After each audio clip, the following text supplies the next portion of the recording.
So when a person says, tell me what happened to you, you don't have to have a degree to say, tell me what happened to you. You don't have to have a degree to say that I'm so sorry.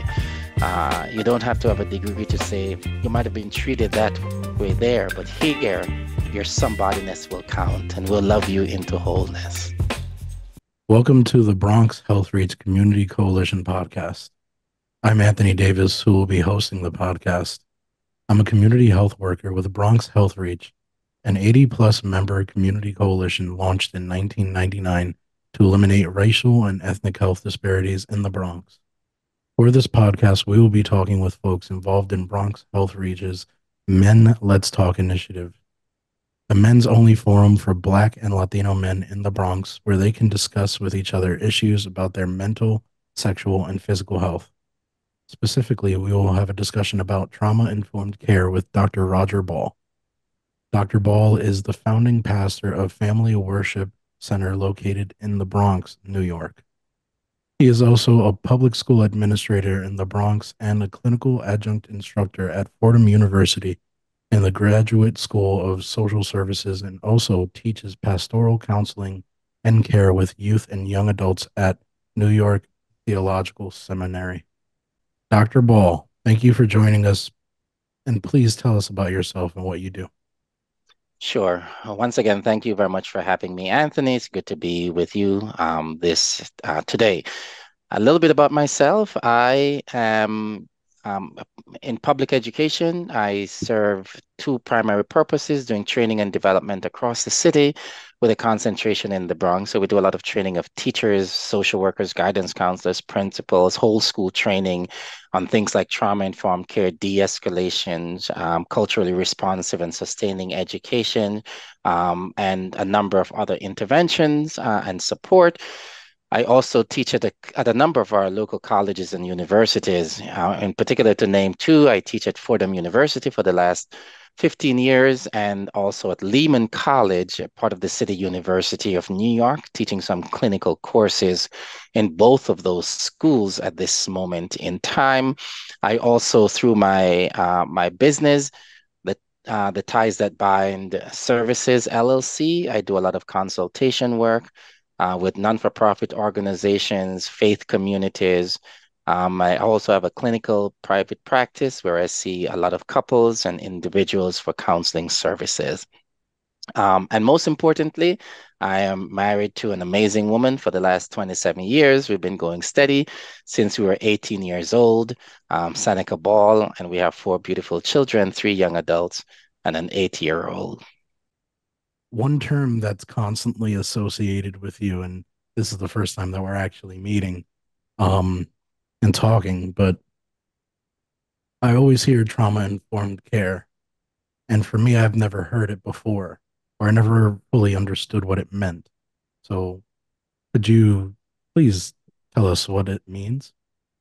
Yeah, sure. And once again, thanks for having me. Trauma-informed care simply is an invitation and a reminder to acknowledge and respond to the fact that those that we serve, that they've been exposed to some form of traumatic experiences, whether it's what we refer to as an acute incident that took place one time, a natural disaster, the death of a loved one, some victimization, or it's chronic, that is, it has happened over an extended period of times, or it's complex, meaning that it has happened in multiple areas of our lives, or issues around racism, bullying, discrimination in the workplace, so on and so forth, and in the larger social structure. So trauma, and we could talk about it further, but trauma-informed care essentially says that when people have gone through those kinds of suffering, it has definitive impact on what Bessel van der Kolk in his book, The Body Keeps Its Scores, makes the case that trauma is not something that is walled off in the past, but that it's carried with us in psychologically, we carry it, relationally, we carry it, health-wise, physically, we carried, and that those who are called to serve people who have been exposed to all kinds of trauma, that particular approaches need to be taken, how we respond, how we deal with, how we support, how we heal those who have been exposed to such traumatic experiences. So would you say that trauma-informed care is a better way for someone to open up and share what has happened to them and how they're feeling and all the trauma that they've dealt with? Well, someone say that that which we cannot put into words, we cannot put to rest.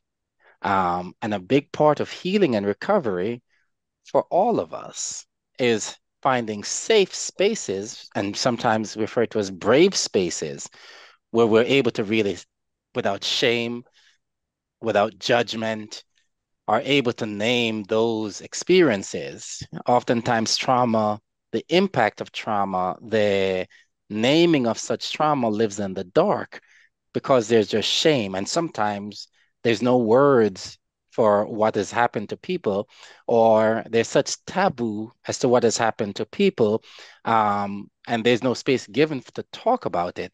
And so, consequently, we walk around with such experiences not having words or space to safely name it. And so, yes, absolutely. A part of healing and recovery is learning and accessing language to be able to name where we've been and what has happened to us. It's interesting that you talk about language because for me, at least, and the things that I've been through in my life, and I learned even from my mother, is that writing down what you've been through always helps, Hmm. at least for me. And writing it down, maybe even saying it out loud or having a conversation about it really does make a difference, Yeah, especially when it's something that you can't fully understand, but you know what happened. You just can't fully understand it. And maybe someone else looking in may be able to help you understand, yeah, which I think is I think is very powerful. yeah, absolutely. And being able to name it, what I found in my work, in training, clergies, in training folks in the non-for-profit world, in training folks in public education and elsewhere, is that naming is important. There's a term that we say without words, experiences that has no words, that you don't have the language to name it, goes untreated. And so when we talk about the need and the importance of finding language, I want to be clear that I'm not just talking about oral language or verbal language. I love that you says writing it down. That's another language through poetry and music and art and dancing. And there are many, many different ways, and singing. There are many different ways um, to name it. And I think that one of the things we try to encourage is that don't just think psychotherapy, don't just think clinical interventions.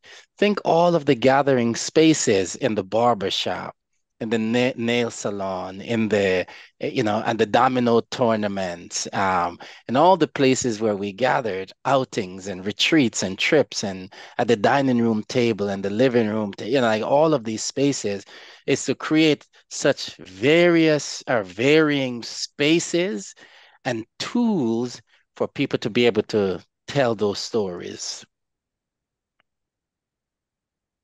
So, in speaking, you touched on it a little bit about speaking in different places and the different people that we surround ourselves with.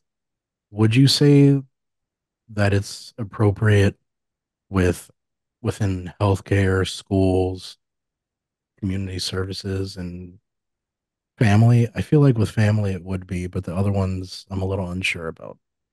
Oh, yes. Oh, yes.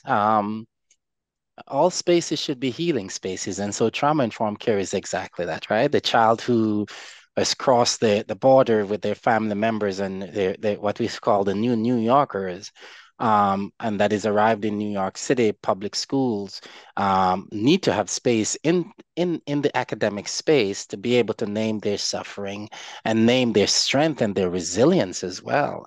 The person who is on the job, who is struggling with anxiety or depression, that's a direct consequence of the trauma that they've been experienced, must be able to find a tribe in the workplace that are able to empathize and understand and support and lift them up and encourage them. The same thing is in the house of worship. I would make the case that all human spaces where we gather needs to be trauma informed. So not just in the family systems, but in all of the other places on the playground. The playground should be trauma informed. And what might that look like? It may look as something as simple as a child who has been left out historically when they're on the playground and when they're rejected because they're not the best basketball player or they're not the best double Dutch, jumper or something else. That playground is going to become re-traumatizing. Or in let's say in the house of worship, when a person who goes in there and you have folks who don't really know them, but they're ready to give them a big hug. It may seem like the right thing to do, but a person, for example, who's been sexually traumatized, that big hug is re-traumatization. And so they may see that as, as further hurting them. Or the brother who goes to school to pick up their daughters or their son from school, and the principal or assistant principal asks them, "Are you the father?" Um, all of those could be traumatizing and upsetting situations. So I think that the conversation is so global that it's critically important for us to have it in all spaces that we gather. Yeah, I agree. It's definitely global, especially from family members and friends that I've experienced, and everything that they've been through. And I've even had friends that I met online, never met in person a day in my life. And then I went to Germany once to hang out with them just to get to know them. And I went in for a hug. And for me, like, I'm so used to hugging people, but for them, because they're so traumatized by the things that happened to them, a hug is like something they back away from. And I Yeah, had to learn to understand that. yeah, yeah. Yeah, and not to take offense, because sometimes when people put down their boundaries, sometimes we are hurt by it. Don't be hurt. It's just that people protecting themselves and what we refer to as a survival mechanism. Right? People protect themselves because they've been hurt. And we could talk about this as well, about sort of this, we talk about three ways that the brain, the same thing is true for our brothers, the way the brain responds to trauma. And one of the key ways is that your threat perception system becomes heightened. That is, you anything could be, even that the most innocuous, non-threatening experience can be perceived as threat because the brain, the part of the brain, the brainstem that is responsible for fight, flight, freeze, is it is always on high alert, and so the threat perception system is increased. Our ability to filter out noise is diminished, but also how we feel in our own bodies also changes because of traumas that we've been exposed to. Yeah, I can agree. I actually, um, because of previous traumas and things that happened to me when I was a child, Mm. I actually even suffer from anxiety. Yeah, And that's the big issue for me. And it's funny, everybody says I always sound calm and I seem calm, but on the inside, I'm not calm. yeah, yeah. There's a great quote that we use in trauma response and in crisis management that says, because the water is calm on the outside, on the surface, it doesn't mean that the crocodile is not under there. And we oftentimes give more attention, and when we talk about trauma also, we oftentimes talk about and give all the attention to the folks who are more explosive, so the fighters. But the truth of the matter is, so many others, their trauma is turned inward, right? So some people lash out and others lash in. And I tell them I am just as concerned. The squeaky wheel gets the grease, but I'm just as concerned about the person who internalizes the trauma, not just those who externalizes and act out on other people, wound other people. But a lot of us, and it's true for our brothers as well, that sometimes that gets turned inward. And what does it look like? It looks like anxiety. It looks like depression. It looks like substance use and abuse. It looks like isolation. It looks like loneliness.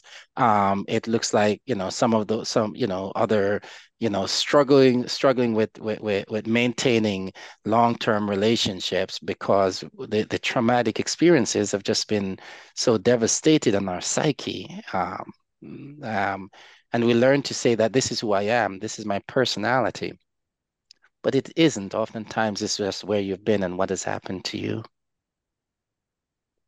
Yeah, I can very much agree with that. So, speaking back on trauma informed care and how it affects people, how have you seen trauma informed care affect someone positively or help them recover? Yeah, so just a quick distinction. Trauma is what has happened. Trauma-informed approaches or trauma-informed care is how we respond to those trauma. So what I will say, my brother, is that so let me just back up just a little bit. There was a study that was done in the 1990s. It is referred to as the Adverse Childhood Experience Study, aka the ACEs. And ACEs covers it was a study that was done with about 17,000 Americans. And it looks at certain experiences that people had before they turned 18 years old, from birth to 18. And it covers 10 domains. I won't go over all of them, but it includes things like abuse, physical abuse, psychological abuse, sexual abuse. And then it looks at neglect, psychological neglect, physical neglect, medical neglect. And then it looked at other things within the family systems, like the incarceration of a parent, substance use and abuse within the family systems, domestic violence within the family systems. And the last one, I believe, is having a parent who is mentally ill that is untreated. And what they show is that those indicators that I just mentioned, I think I hit all of them. Those indicators that I just mentioned, that the more of those, so if like substance use and abuse in the family is one, psychological or physical abuse or sexual abuse, all of those they add up to 10. And it is said that if you have more than four, for example, you're more likely to suffer from anxiety and depression, more likely to experience suicidality, more likely to use intravenous needle, more likely to engage in early sexual activities and promiscuous behaviors, more likely to develop cirrhosis of the liver, more likely to and I think I mentioned most of those. Um, and so it is believed that if you have four or more of those indicators, and 6 to 7% of the general population has at least one of those. 6 to 7% of the general population have at least one of those. And so the trauma-informed care is really understanding the commonality, how common it is, and that we need to respond at all level. I'm speaking less about trauma, but how is the intervention of trauma informed care? How does that help a person recover from the trauma that they've experienced? Yeah, and that's a really good question. And I could talk clinical interventions, but most of those who will be providing at least I want to make the case, most of those who will and should be providing interventions are not people like myself who are trained clinicians. And so on a clinical level, things like counseling, helping people to sort of really understand the impact, the psychological impact. So if I'm quick to jump off and argue or fight, if I'm quick to overreact, is because my brain has been wired to fight. And so part of, or if I'm quick to dash out and like, I'm out of here. Oh no, I'm done. Like if as soon as one trouble comes, I run. Or even if I'm being taken advantage of and I freeze up, those are all of those that I just mentioned, the fight, flight, freeze, those are all trauma responses.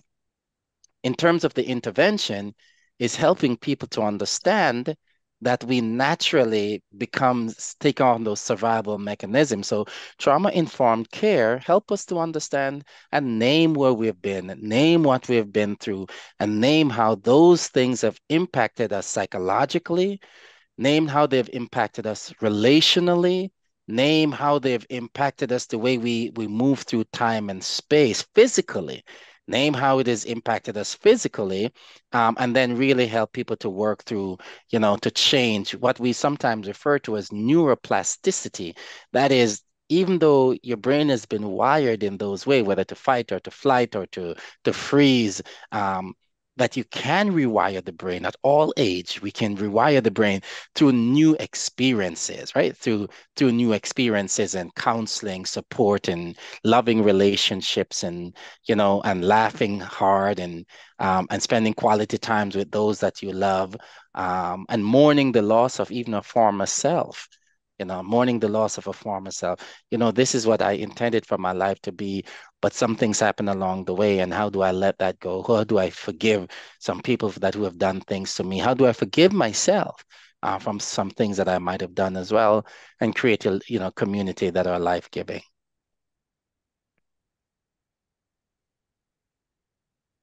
Sorry, just a little stunned. That was a great explanation. I just thank you for that. I Sure. really do appreciate it. And I see how it can be effectively used in day-to-day life, just talking to anybody. Yeah, I would, if I may just add one more thing, because this is important as we talk about key principles of trauma-informed care or interventions. I'm just going to name them. The CDC and SAMHSA developed six key principles of trauma-informed care, and one of them is safety and belongingness. So, like, wherever we are, so your agencies, how do we make sure that the folks who are coming in, that are being serviced by us, that there's psychological safety, physical safety, and relational safety, the service that we offer, how we ensure that people feel safe and connected to us. The other one is trustworthiness and transparency, create predictability. Trauma is filled with unpredictability, filled with secrecy, filled with, anxiety. And so to create transparency and trustworthiness, another is peer support. We don't need experts at every table. Whether you're talking about children or our brothers, for example, our brothers can heal each other just by the way we interact with others. Collaboration and mutuality is the next one. Giving people, voices and choices, another one. Empowering people to take their healing in their own hand. And then things like culture and historical and gender issues. Brothers have unique sets of challenges that we must, be intentional about attending to, especially men of color. What kind of spaces are we creating for them to tell their stories? Very true. Very true. Yeah. I wanted to touch on for trauma informed care, what kind of training or education do professionals need to effectively deliver it? Yeah, it's a good question. If we're talking about professional, like folks in my fields, for example, I teach. In fact, I have a whole bundle of handouts, on my desk here for a class that I'm teaching tomorrow at Fordham University. And the title of that class is Trauma-Informed Care with Children and Adolescents.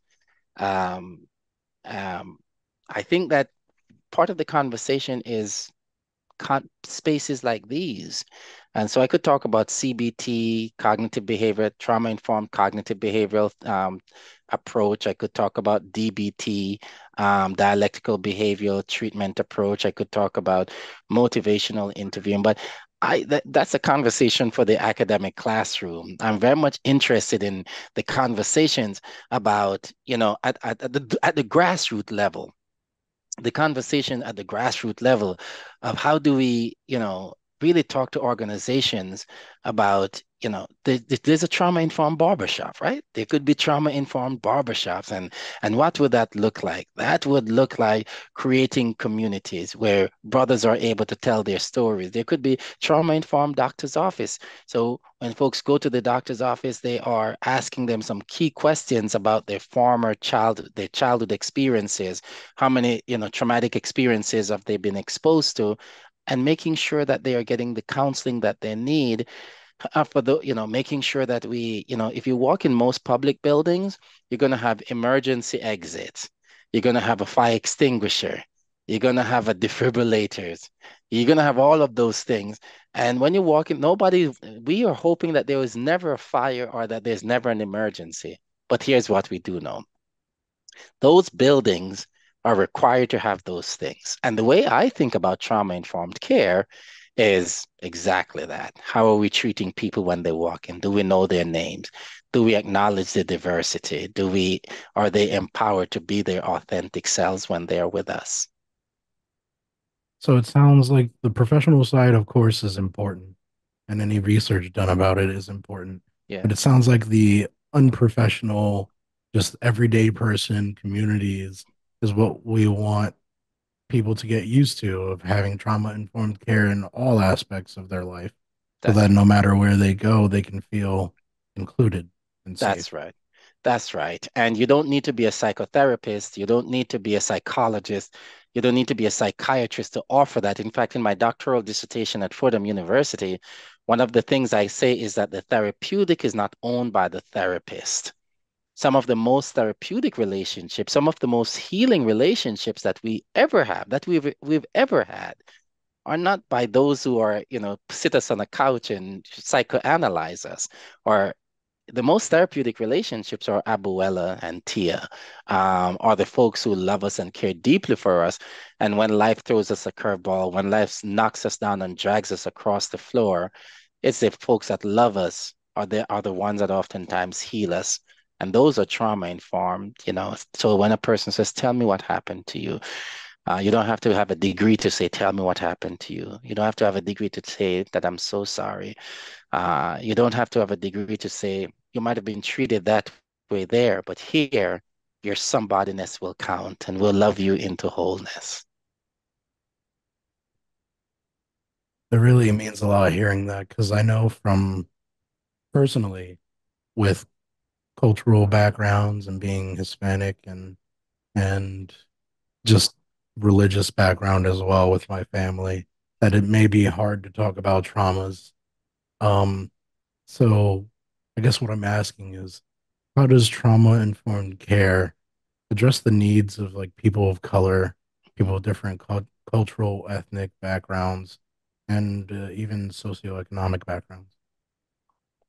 Yeah. So when I started by naming some of the different kinds of trauma, including things like acute trauma, one time, chronic, ongoing, complex, multiple different kinds of traumas, to racism, here's what we do know.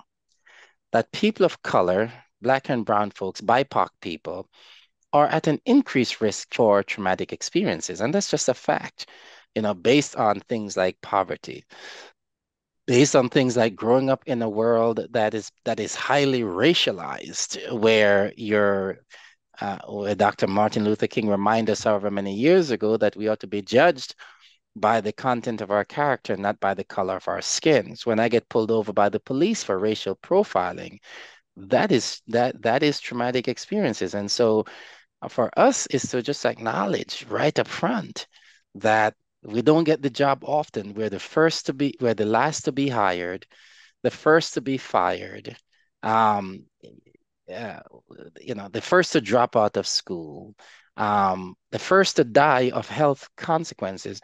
You guys have been doing a lot of work around, racial justice. Just look at the Bronx, look at Hunts Point, look at South Bronx. For those who need mental health services, have to wait 3 months in some cases.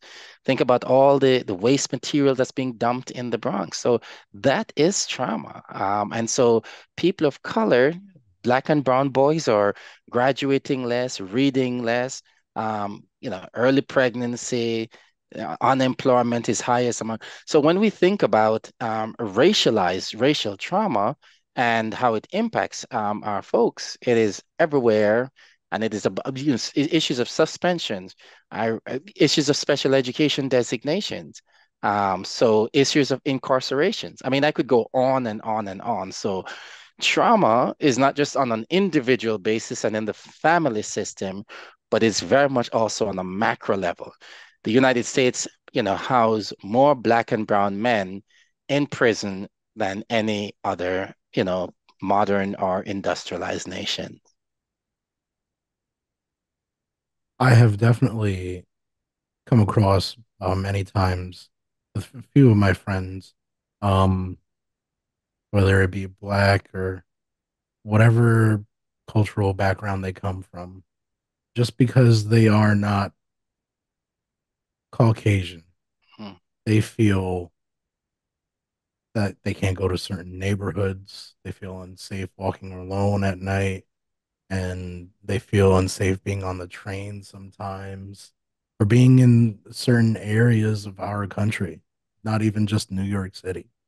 So it's definitely, and it's a traumatic experience when you see somebody else go through it.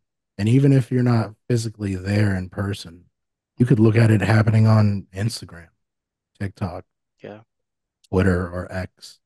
And seeing someone go through that trauma can be traumatizing. It can leave that absolutely. imprint on you so that when you're moving forward, you kind of carry that trauma with you.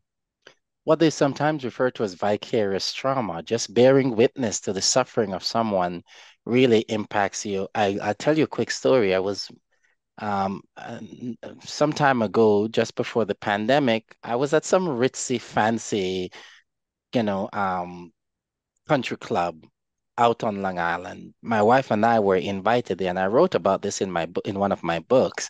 And I went to go refresh my cup, my glass, and to get some, or hors d'oeuvres, some cheese and crackers and olives and all that all the goodies that they had at that station. And as I went over and I was gathering, um, the bites, a lady walked over to me, a Caucasian lady walked over to me and gave me her dirty plate and her wine glass. And she says, "Take this to the back for me." And I was in a suit. I was there as a guest. But in her mind, the only reason why I would be in that space was to serve her. Was she couldn't imagine me as a man of color, a black man. She couldn't imagine that I would be there just like she is there, to enjoy the evening. And I have many, many other stories similar to that, as do most people of color. So when we talk about trauma, we oftentimes limit it to our individual lives within the family systems. But the truth of the matter is that there's a whole lot of traumatizing and re-traumatizing taking place in the larger sector. Yeah, trauma comes from everywhere, Yeah, not just family. yeah. So, how can we use trauma informed care with those who are suffering, whether it be from anxiety or depression? And and how do we help them while they're carrying this burden of the past traumas that they've dealt with? Yeah, I think that the Surgeon General recently released a a research paper, and it's called something to the effect of the epidemic of or our epidemic of loneliness. And one of the things that they point out is that, like people who are isolated and lonely are not good for themselves and they're not good for anybody else. In fact, it's downright a very dangerous place to be. One of the key things that all human being needs is connections. And so that's why if I was standing in front of my classroom, I would say some of the same things, but what we do know is that to get to healing and recovery, people need belonging or belongingness. They need to be part of community that respect them, that honor them, that give them space to be themselves authentically, give them space to grow, to change, to develop, to rewrite what sometimes we refer to as autobiographical rehabilitation. That is the story that has been written about you, whatever they have said about you, whatever they've placed on you, this idea that you can sit down almost metaphorically with a pen, with a clean sheet of paper, and begin to rewrite a story. I am no longer just a victim. I am a victor. This is it's not just what happened, what's wrong with me, but what has happened to me, and moving to what is right with me, right? From what's wrong with me to what happened to me to what's right about me is helping people to see the best in themselves, and the best in their abilities rather than just looking at where they've been and what they've been through. And all of us, I believe, have a moral responsibilities to help children, to protect them from more trauma and to heal those who have been traumatized, from the 88-year-old grandmother to the 47-year-old father to the teenager to the young child, at all sector and at all stages, to really provide spaces where people can begin to be, and that's to be healed, and that starts with a deep sense of belongingness, where people are able to be supported, to dance, to play, to work, to build, to worship, to build community. And again, for that, you don't need a PhD in trauma-informed care. You just need to be nice. You just need to be a good human being to support people in their journey. Thank you so much, Dr. Ball. I mean, it really is amazing that I feel like I've done some of those things, like Mm-hmm. even when it comes to like writing it out for me, or just letting it out in any way that I can, not to harm others, but just Mm-hmm. to let others know how I am doing, or what's going on with me. And Yeah. that idea of rewriting the story is Yes. interesting. I've never known what trauma informed care was, but I guess my love for writing Mm-hmm. brought me to that place where it's like, well, I feel like I could rewrite my story Mm-hmm. and start Mm-hmm. where I want to. That's right. That's right. And I've historically done some teachings on what is referred to as narrative therapy.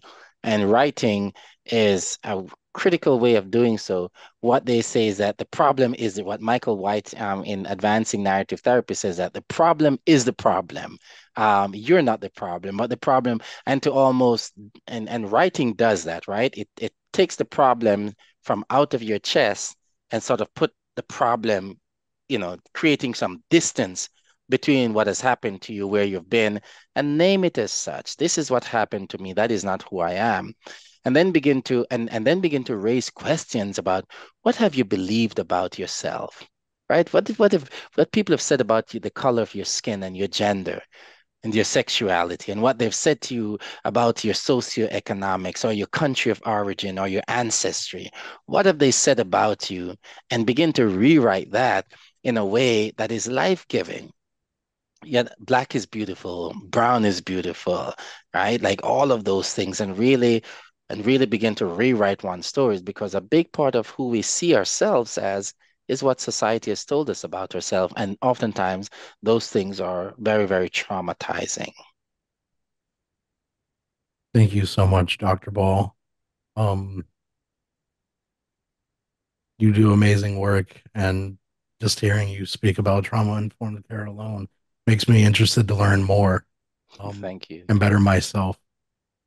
But just with you, um, if you want to say anything, any last remark, or just speak to the audience, so that you could share with them the last thoughts. And yeah, thank you so much. Sure. Well, first of all, my brother, Anthony, thank you so much. And to all of my friends there at Bronx Health Reach. Thank you so much for having me.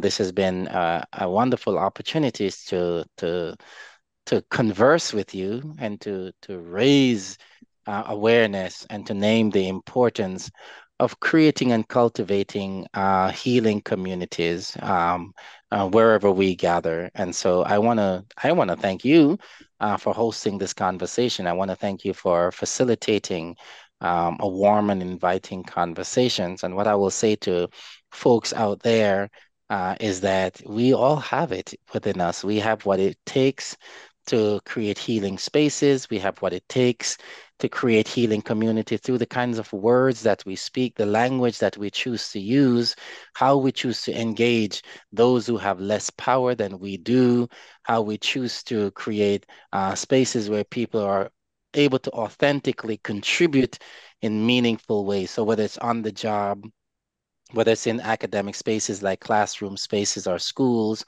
um, how we advocate and stand up for those who are marginalized.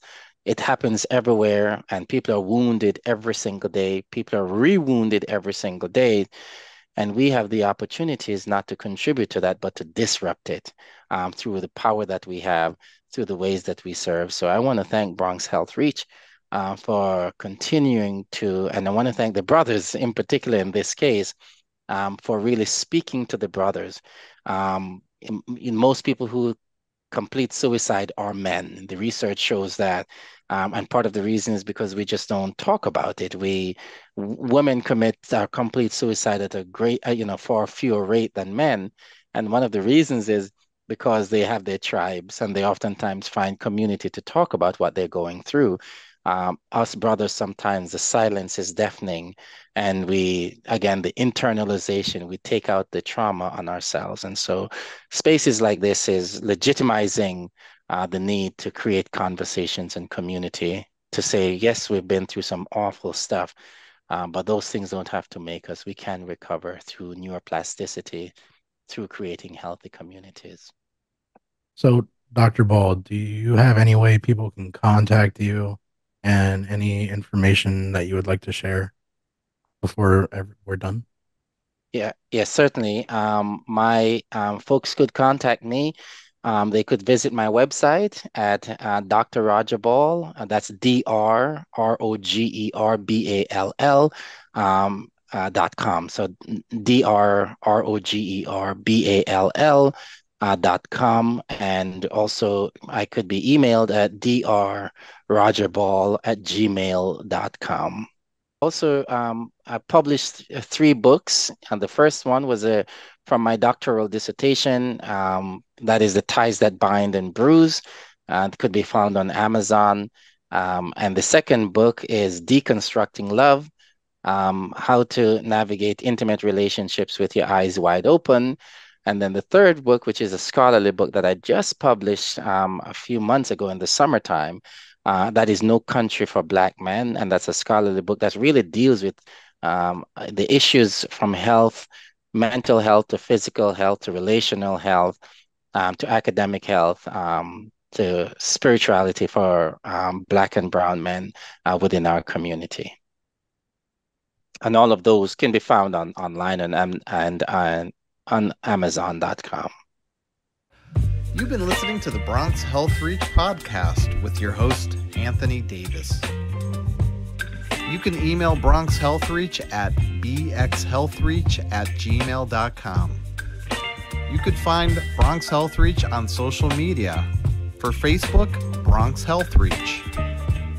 For X and Instagram, BX Health Reach. The views, thoughts, and opinions expressed and presented by our guests here on the Bronx Health Reach podcast are their own and do not necessarily represent the views, thoughts, and opinions of Bronx Health Reach and the Institute for Family Health.